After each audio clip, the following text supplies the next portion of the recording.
ไปดีตอนเสาร์วันศุกร์พี่น้องนี่นกน้อยกินบางให้พี่น้องเนาะยามเช้าก่อนออกชวนมาสองคนมันกับชายปันคนละบอกถือไก่มานำหัวต่อจะเป็นเนาะมันบ้านทั้ง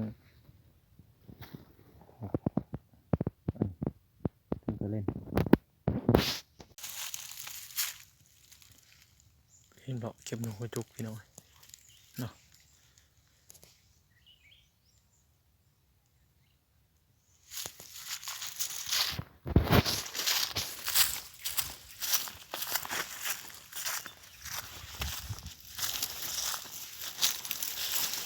เห็นเจ็กโตหรือจ้ะ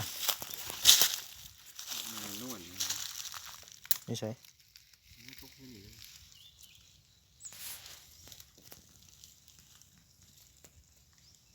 ไก่ได้มาเขียย้ำกังเว้นทั้งสองพี่น้องเลย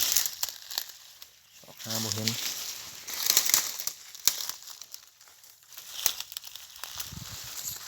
เห็นแล้ววะเห็นแล้วพี่น้องเห็นแล้ว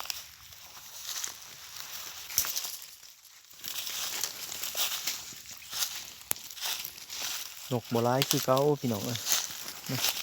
พอแต่ได้ยิงพอแต่ได้ยิงพี่น้องเอ้ยพอได้ตัวนี้คือปีกลงไปฝนเลยบริน้ำเอา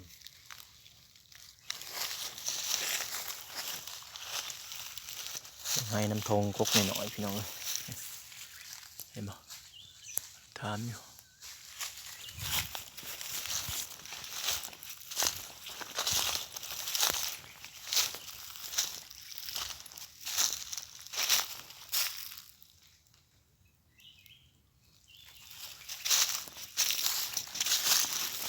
ตัวนึงจะตกไก่พี่น้องเลยเห็นบ่ใช้ชูไว้ไล่ไปไปก่อน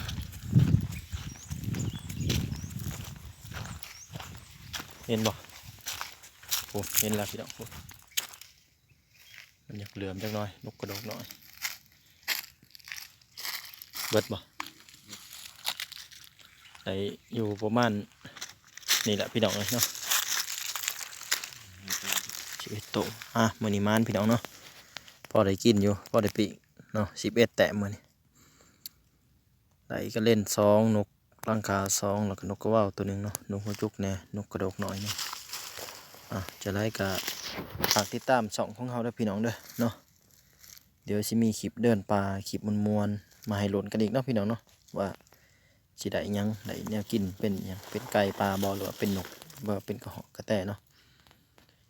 สำหรับวันนี้มีเพียงเท่านี้เด้อพี่น้องเด้อจะได้ก็ฝากกดไลค์กดแชร์เนาะฝากติดตามเลยเนาะมื้อนี้มา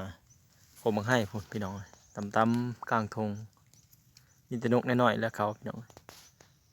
เขาบ่ร้ายดอกเพราะว่านกน้ำทงเนาะก็คือนกผู้เนาะ